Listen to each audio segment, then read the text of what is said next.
I'm Maria Menounos, and you're tuned in to AfterBuzz TV, the ESPN of TV talk. Now, let the buzz begin. Hi, AfterBuzzers. Welcome back to our The Great After Show. Today we are doing episode 3, You, Sir, Are No Peter the Great. I'm Toree, but I cannot be doing this panel without my lovely panelists. I'm here with Cody. How are you? I'm good. And we also are joined for the first time, making a grand entrance, Tatiana. Thanks for joining us. How are you? Thanks for having me. I'm sorry I missed the first two, but I'm here now. Yes, she's here and she's really bringing in that insight that we've been missing. So we're super excited to have her on the panel. Today we have so much to dive into. These episodes don't hold anything back. We have a weird aunt. We have Peter trying to kind of come out of his father's shadow, and Catherine has found a new lover. So this is definitely everything that we needed and more. We also have a special segment later, so definitely stick around for that. But first, before we jump into these topics, please tell me your overall thoughts of the episode. Cody, what did you think? It's nutty. I'm so into it, and it's so crazy because I feel like this is only episode 3, and like every episode we're getting some new twist, and it's so hard for me to sit and just do this episode by episode. But I'm glad because we get to do this. But I'm hungry for this show. Yeah, we've definitely said in the beginning that this is one that you definitely want to binge it. Like, I'm so glad they released all the episodes because I couldn't imagine waiting weekly for this show. Mm-hmm. Tatiana, please tell us your overall thoughts of just the season so far. I mean, I am completely immersed in this, and I think when they said it was a comedy, I was kind of expecting like more of like a sitcom humor, but this is definitely not that. And it's kind of turning into somewhat of kind of dark humor, for sure, which I actually like. So I really, really like the season so far. This episode as a whole, I feel like took a turn for the best. Yes. Took a turn nonetheless. Yes, it definitely did. And I think this is one of those episodes that if you weren't hooked before, you're definitely hooked now.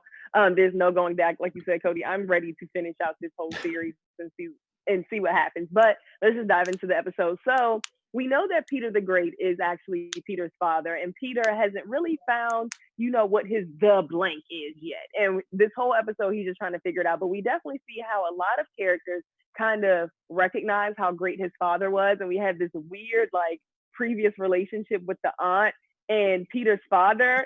Tatiana, please tell me how you felt during this opening scene. What was going through your head? I mean, I was like, well, first of all, no surprise. Okay. No surprise that his aunt and his father had a thing going on. I could have guessed it. The fact that he was in the corner and he remembers that happening. I mean, it says two things. Number one, it says how little, like, everybody paid attention to him. So he was kind of like the invisible child, it seems, which totally feeds into this persona that he has now. And it also tells you that, like, his father was just as much of a, horrible person. Mm-hmm. Even though he was called Peter the Great. Maybe historically he was great, but as a personable person, with his relationships, his sexual relationships, it was terrible. So that's who we got. Cody, when you saw this, did you see it as any surprise? Were you kind of expecting it from previous episodes? What was your thoughts when the aunt revealed that she had a thing going on with the king? I mean, I actually took a double take. I was like I didn't rewind, but I was like, did I hear that correctly? Is that what she said? And they kept going, and then I was like, oh yeah, that's what they said. Cool.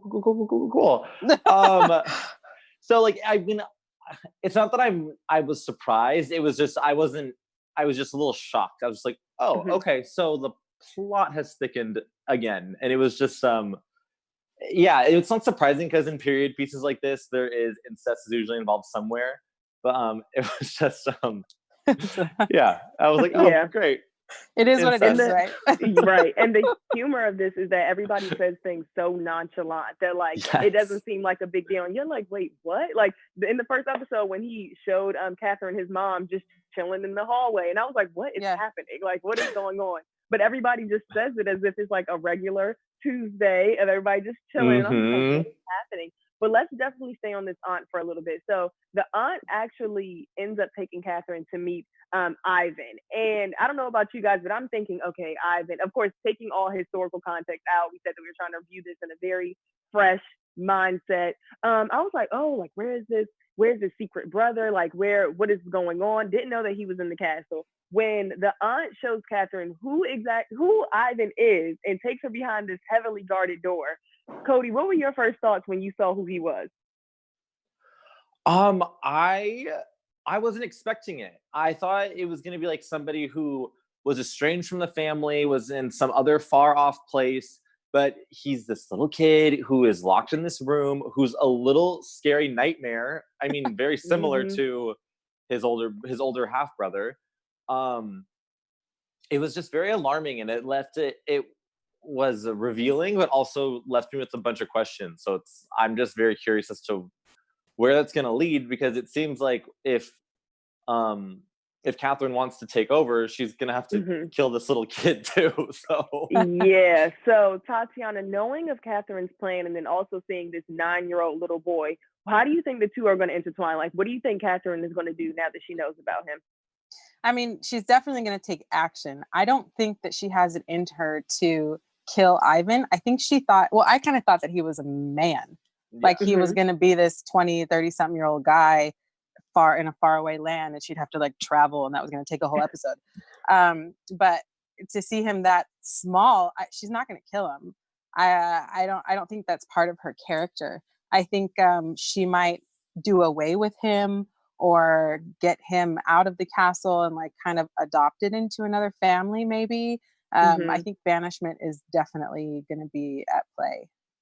Yeah. You know, what's crazy, well, not crazy, but when Maria went to her old apartment in the previous episode, there was like crayons on the wall. And I was like, my first thing was like, whose little kid is running around? But then I was like, there's no kids here. Like, I haven't seen any. And then I was like, well, maybe he's a little nightmare that's messing stuff up. I wouldn't be surprised if they let him in that apartment to just terrorize it, because his apartment looks a mess too. But I definitely thought that was interesting. Tatiana, like you said, I thought it was going to be a much older man that we had to like take care of, and he was just going to be this monkey wrench in the plan. I mean, he kind of still is, but we don't really know what's going on, and we don't see him after that. So we'll definitely see more of him later. Now, Peter, I know we all have, a lot of thoughts about Peter. And honestly, the furthest thing on his mind is his half brother. So just to switch gears a little bit, this whole episode, we're definitely seeing how everyone is reminding him that he's not Peter the Great. Like, he's not Peter the Great. And honestly, I think if anybody knows it more, it's probably him. Like, he definitely knows that he's not Peter the Great, and you kind of see him struggle with kind of, I guess, removing himself out of the shadow, or just kind of identify himself as an individual as Peter the something. He hasn't figured it out. But Cody, when you saw that he understands that he's in his father's shadow as well, did that kind of give you any more insight to the character? Like, how did you feel towards Peter after kind of seeing his relationship with his father? I hate to say it because I don't like him, but I feel bad for him. It just seems like, yes, he was a prince, and now he's this ruler, and he was born into this lavish lifestyle. But it just seems like, because we also learned that his mother was very, cruel with him. And it just seems like the father, or Peter the Great, his father obviously wasn't there for him as well. And I feel like our Peter has come into his kingship, his rulership. Where are my words? His leadership role. And I feel like the reason it is going the way it is going is because he has not been trained properly. He has not been raised properly to take this role. And we kind of discussed this on a previous episode about how these rulers of this time, they come into power very young. And I feel like maybe he was just a little too young and didn't have, like, maybe we'll learn when we lost Peter the Great, and that's why Peter is the way he is because he's a brat, and he's very similar to his half brother too, who they're just spoiled, and that's why he ruled. I'm yammering on, but that's why his court is such a mess, crap storm. Yes, mess, and because that's just how he does things. So I don't know. He's a nightmare, and I feel bad. I don't think it's his fault, so I feel bad for him, but it doesn't change the fact that he's a bad person. And you definitely see kind of like his, I hate to say it, but Napoleon complex, probably not the best, show to relate that to, but you kind of see it coming out. And so, Tatiana, what did you think when you saw Peter in this kind of, I guess, like war strategy scene when he's trying to, you can tell that he knows nothing about what they're talking about, and yet he's still trying to make up this strategy and this plan on how to attack and win the war. What did you think was going through Peter's head? What were your thoughts about it? Did you start to feel for him like Cody did?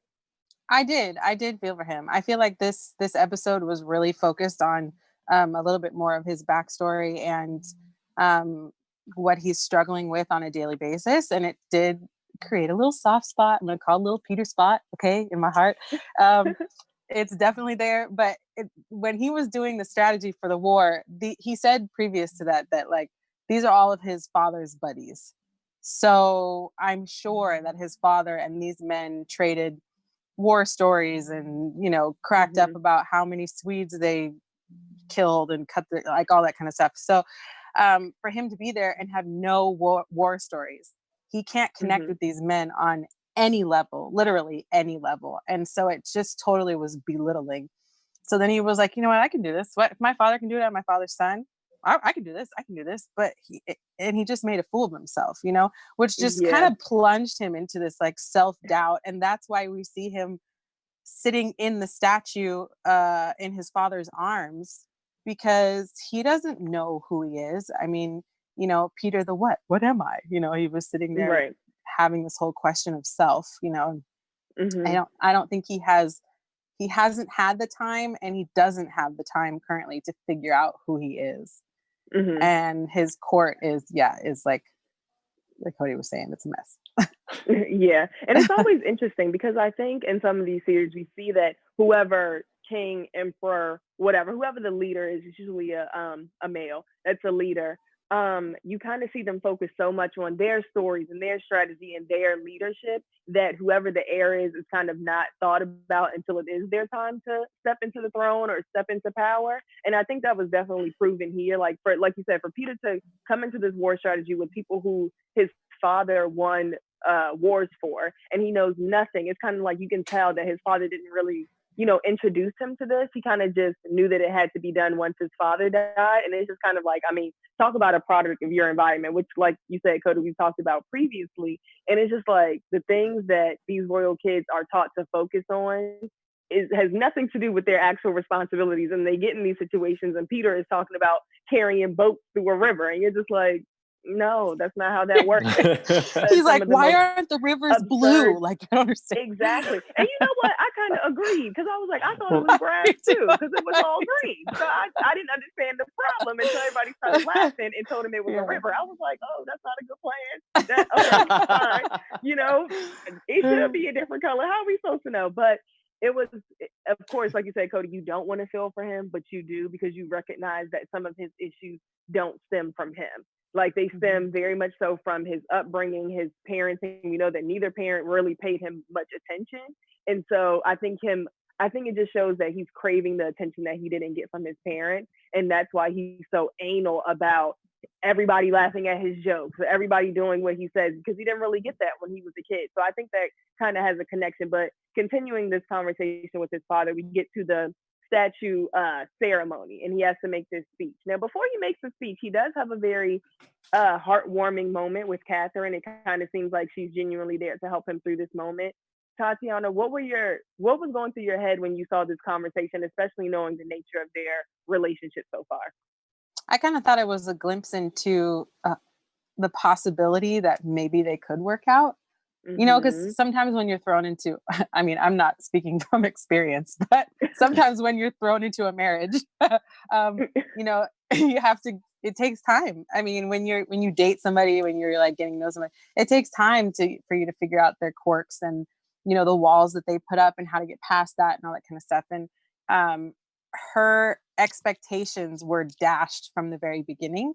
And so I thought that moment that they shared was like, just the tiniest ounce of hope that, you know, maybe there could be a time, I know that historically it doesn't happen, but maybe there could be a time where Peter could lean on her, or they could actually become like, you know, friends, not lovers per se, but like friends and maybe confidants in each other, that they could rule in a different way.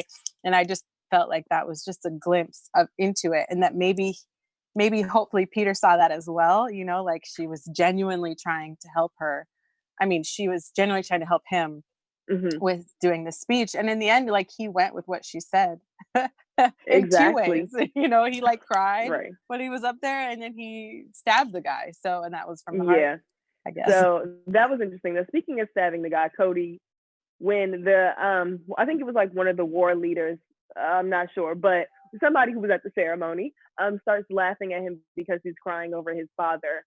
I know that you already said that you felt for him, but tell me what watching that scene was like for you. It was tough because I feel like he did have a very genuine moment with Catherine right before that.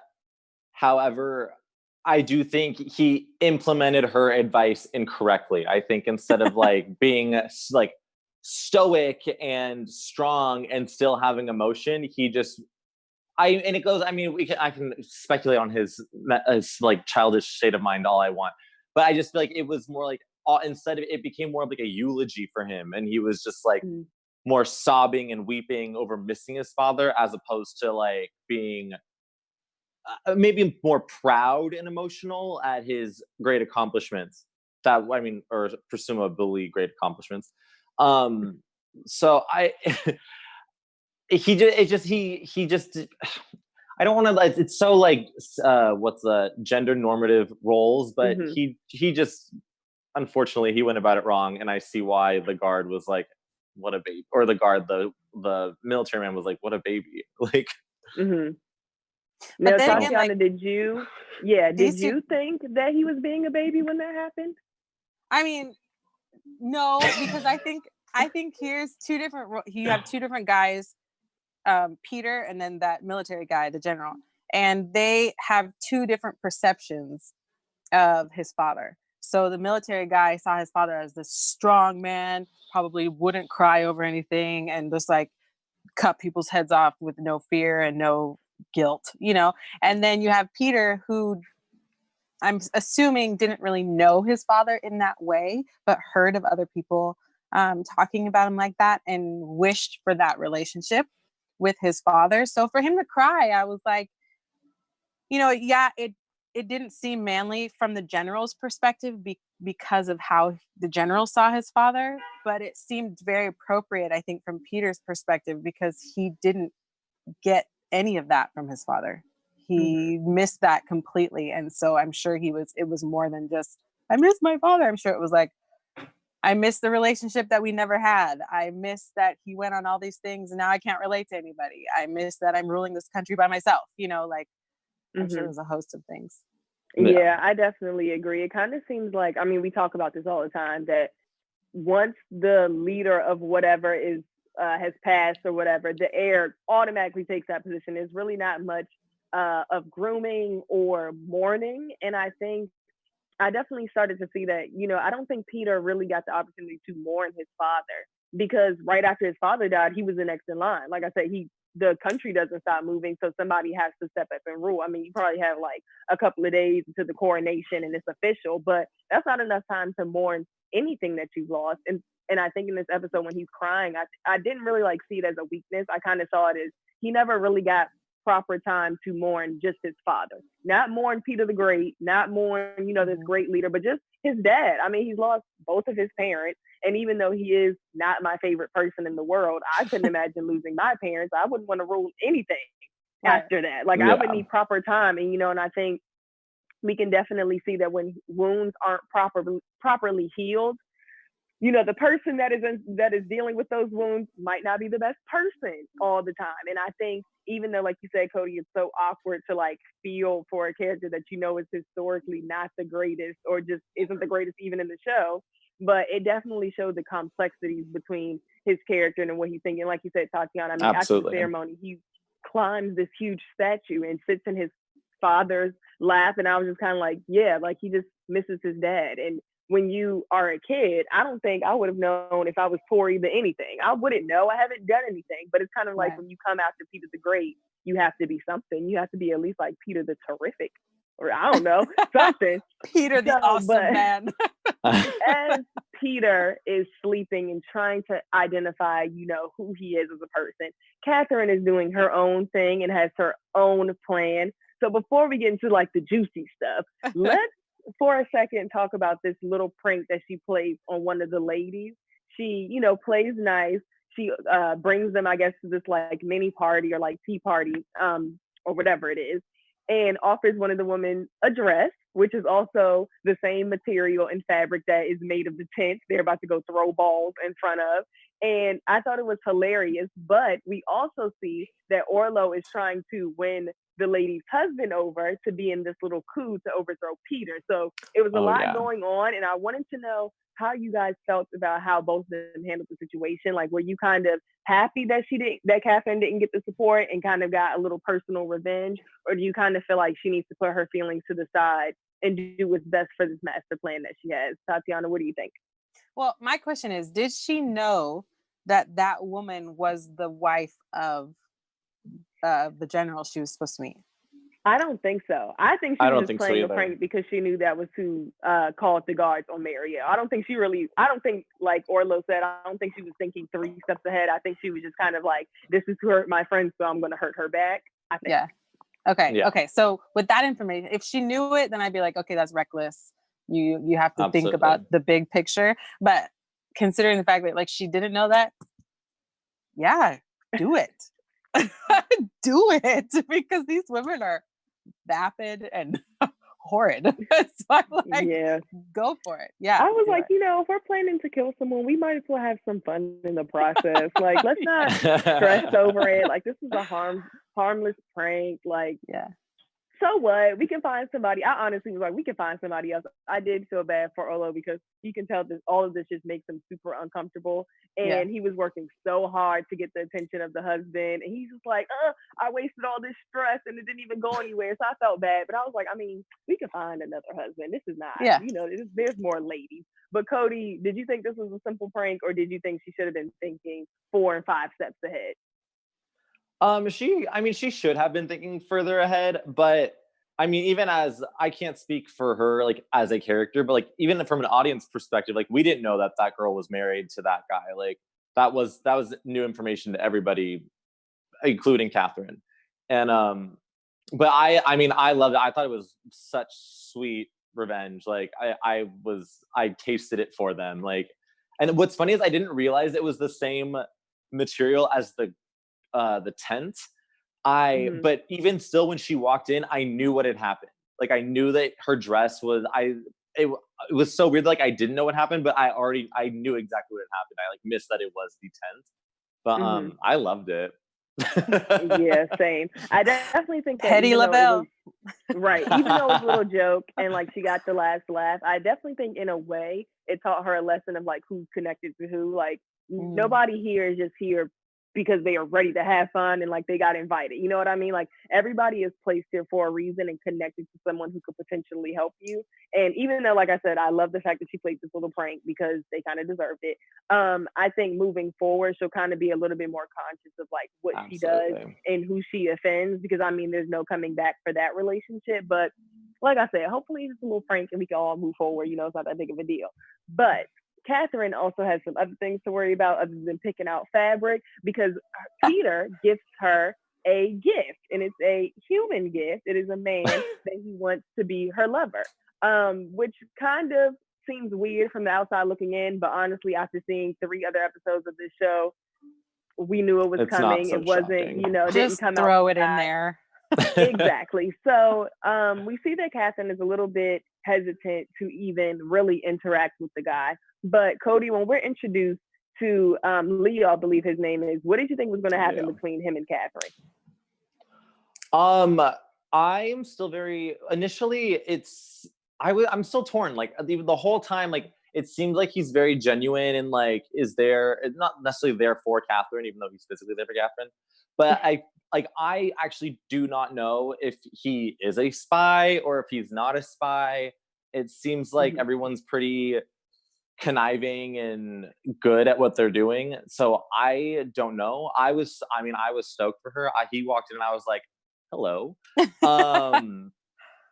But I don't know. It was just funny because what made me nervous was that she just like let him stay in her room, and she's like, he just like, I feel like he was pretending to be sleeping every time he was sleeping. Like, I just feel like he's smarter than he's letting on, even though he is very smart. He's obviously well read, but I don't know. I like him, but I think he's gonna be a problem. Yeah, Mariel and Orlo definitely from the beginning are kind of like, we don't want him around. We don't think this is a good idea. Tatiana, do you think that he could end up harming their plan in any type of way? Do you think he's a spy? Like, do you think that he's danger or he's just here for pleasure? Okay, my heart says that he's here for pleasure. Okay, because I like him and I want him to stay. But my brain says that I think there's an ulterior motive, that I don't know. Like, I really, for her sake, I hope there's not. And I hope they end up falling in love and it's like happily ever after, but that doesn't happen. So, there might be a ulterior, but I don't think he's working for Peter. Like, if he's trying to get information, I don't think Peter's smart enough to get her a lover that would spy on her. So I don't think that. So then my question is, well, then who is he working for? If he was sent there to work for somebody. And I don't know if that would be like the priest is the only other person that I could think of who would be trying to get information on her, because he was the one that picked her up in the first place. So I'm not sure. I'm not sure. Yeah. I feel like maybe initially he's not a spy, but I feel like just later down the line, like his loyalties are going to change, or something is going to switch hands, and he will be a problem. Because I think the fact that we all like him so much means we eventually won't.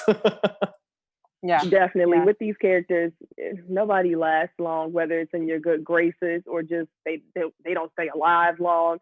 So that was definitely interesting. And in the beginning of their, I guess, arrangement, she was very platonic with everything. She was like, you can stay. We're going to put on this facade as if you were a great time, and I'm going to try to convince Peter to let you go, because I don't like, this is just an inconvenience. I have things to plan, and I don't need you here. And so she tries. That doesn't really work in her favor. And later down the line, she wants him to stay, and they become intimate. And like you said, Tatiana, now I was here for this.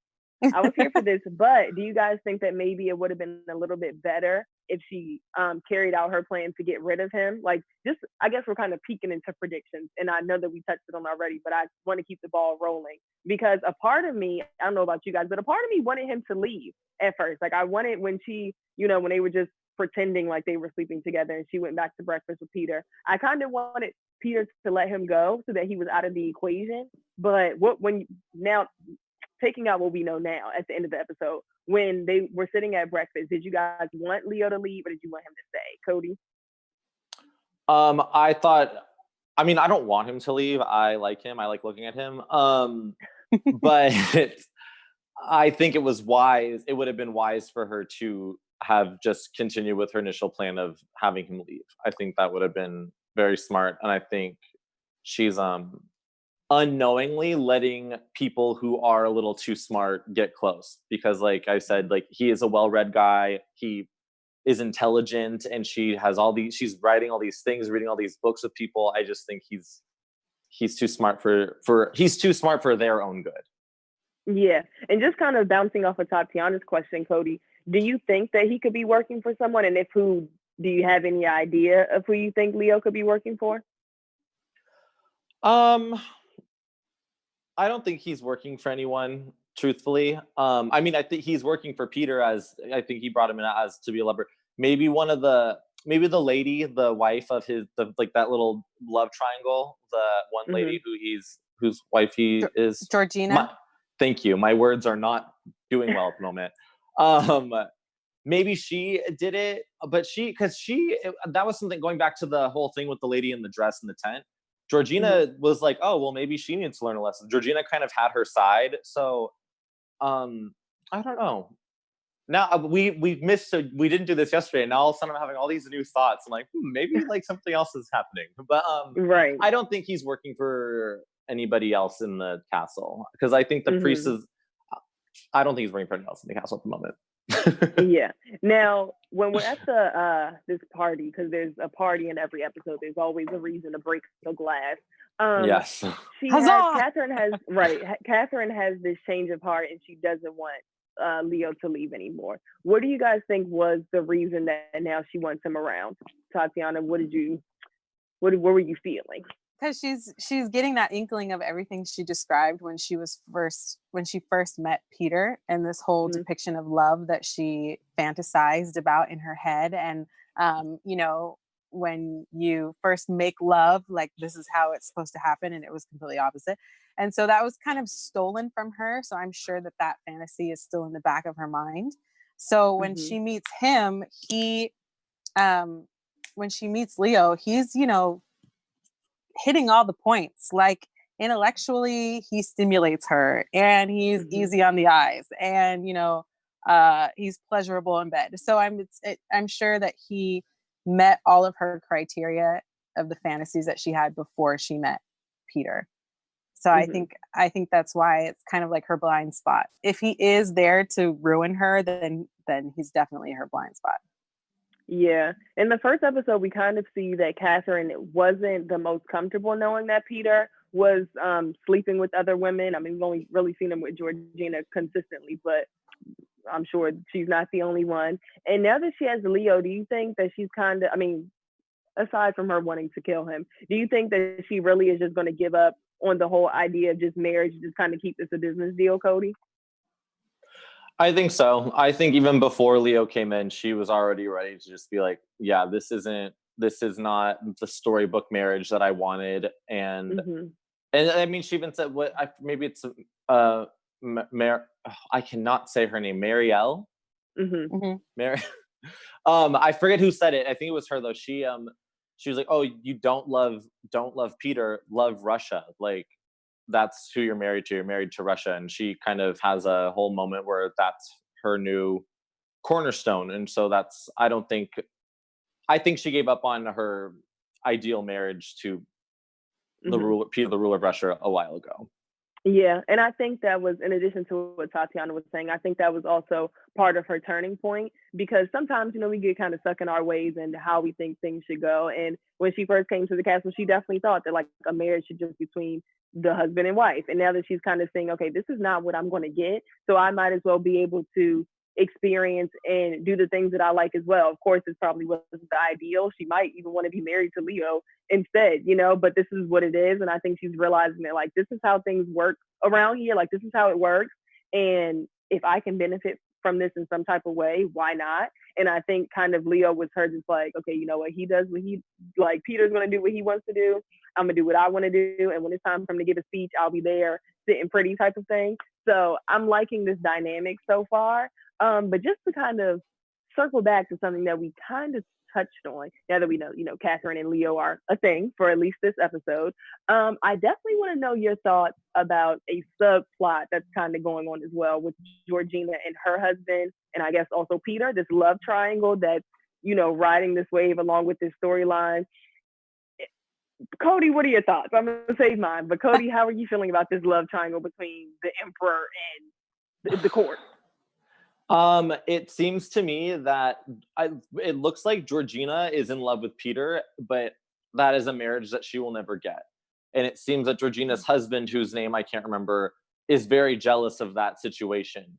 But I think Gregor, they all live in this world where whatever Peter wants, he gets, and whatever he says goes. So I think it's very clear that Gregor is jealous of what's happening and not happy about that. Who he considers to be his closest friend is having sex and kissing his wife right in front of him blatantly. It's just very messy. And I also think, it's clear to me that Georgina would rather be with Peter than with Gregor. Yeah, for sure. Tati, do you get the feeling that Georgina is kind of, in a sense, fantasizing that she is the empress and married to the emperor? Yeah, I think she does. I think she does, and I agree with Cody that she's fantasizing that she could be, but that'll never happen because of her status. But it's also weird because I feel like that scene where Peter climbed into bed with them, Like they were having their own conversation and he got into bed in the middle like a little child and pulled the covers up and was just like, I thought this is weird. This is Very Freudian. yeah. It was like, it was weird to begin with that I don't know if I would even call it cheating because he knows it's like an open relationship now. But the fact that he went in their bed like that, it was like he was in between his parents.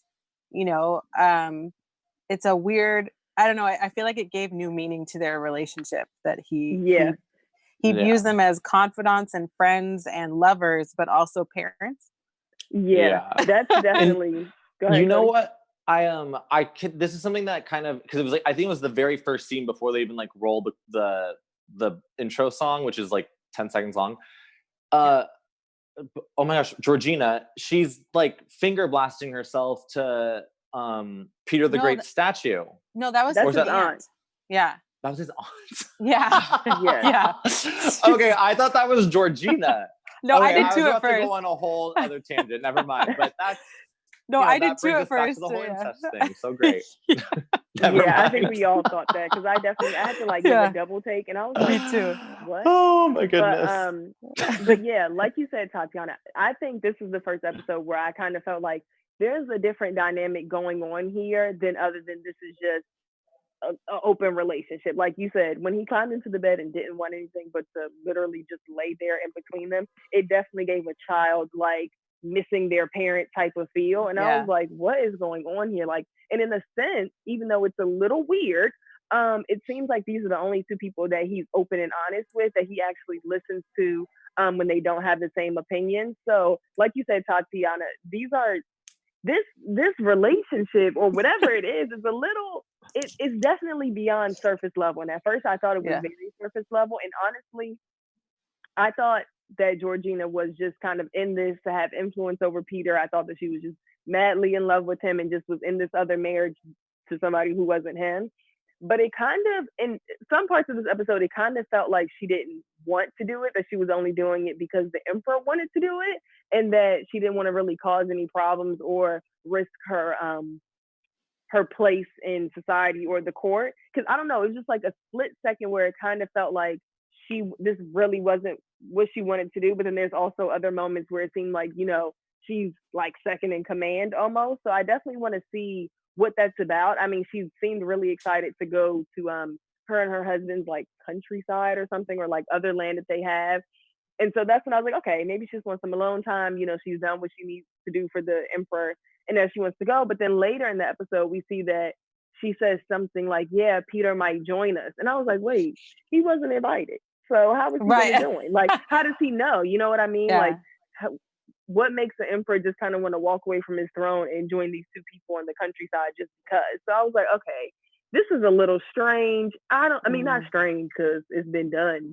Like, it's not new, but just strange to watch because I'm not really sure about this dynamic. And I'm curious to see if something gets thrown in the mix, like maybe Georgina gets pregnant or something. That's what I was saying. Like, if you're going to give your wife a lover and you are only having like platonic sex with her to get an heir, but you're going to give her a lover and a baby, she gets pregnant. How are you going to know? Okay, so it doesn't look like you. Then what are you going to do? Are you going to lock him in another room in the castle, just like his half brother? Like, I don't think Peter's thinking. He's not thinking. Nobody's thinking. This never. Nobody. This just like they never think. I think it literally in anything that we've seen about empires, kingdoms, land, anything that's ruled by someone, it's always a bunch of mess happening in that castle, and nobody seems to care. So that's why when I look, I'm just like, I know this is going to go south, like because it has no way of going right. It never went right. Yeah, and that's why we're here. But this was definitely fun chatting about this episode with you guys. Let's move on to our special segment with Tatiana because I'm super excited about this one. Let's segue over to you. Take us away. Okay, so we are doing a special segment. What would you choose? And I'm going to give you a scenario from this episode, and you have to say which way you would go and why. Okay, so don't be nervous. Yeah, right. So the scenario is that you have this lover, his name is Leo. Okay, we'll just use names, the same names in the Okay. episode. Okay, you have a lover. His name is Leo. He's amazing. You do feel for him, and you do love him, and you don't want your husband to kill him. Do you release him, but still see him under wraps, but nobody knows about it? Or do you keep the charade that you guys are doing things so that way your husband is pleased, but you don't touch him? Like you don't look at him, you don't touch him, nothing. He's just there, and he has like his own room in your place. Which one? Yeah, you add there's a lot of emotional aspects you added to that one. I know. I had to make it hard. It can't be an easy I was a little pick. Dang. Cody, you go first. Okay. Yeah, Cody, go first. Honestly, I would probably have him leave and then be doing it in secret. That's kind of exciting and fun. Now, hear me out. Oh, so no. Part of me wanted to say see him in secret and just like, I don't know, figure it out with the Emperor and have him send me somebody else that's kind of similar, and then we can keep the charade going. But then, people can really switch the definition of what treason is. And I get nervous, and I get nervous, like I'm gonna really do this. But if we're sneaking, around and somebody finds out, and they try to say that because I'm doing something and the Emperor doesn't know, or against what the Emperor wishes, and now my head is on the chopping block, literally, and I can't have that. So I'm thinking keep him around, and then literally I would just have to find somebody else to make love to or something, like, because cute, yes, relationships cute, but my neck is cuter, so I'm gonna have to keep that. And I don't know how long we can keep this charade of doing it in secret. I don't know how long that's gonna last, because one wrong person go tell your business, and now they looking for a new empress, and I can't do that. Mm-hmm. That's what I'm gonna have to go with. Tati, what's your choice? Tatiana, what's your choice? Okay, honestly, I would keep him around, but I would have to keep him away from me. Like, there's no way that I could just have him sleeping in the next room and just not do anything about it. In all honesty, there'd be at some point I'd be like, I'm weak, come here, So, but I would keep him around, but I would keep him away from me. That's I agree. Okay. Yeah. Wow. These special segments are really going to shake me up. I already know. Like, I'm kind of like, dang, what's going to be the next one? Because that one was hard. But just real quick to wrap up this episode, let's just go around and give a little bit of predictions. Of course, it's a little hard to do predictions with period pieces, but let's just, ignore that. Let's just ignore the rules, because that's what they're doing anyway. And Cody, what do you think is going to happen in episode 4? I think in episode 4, I don't know specifically what episode, but one of my predictions is I think there's a little there's this boy named Vlad. He's like one of the servants. She's like low key teaching him how to read, and I think that's gonna bite her in the butt.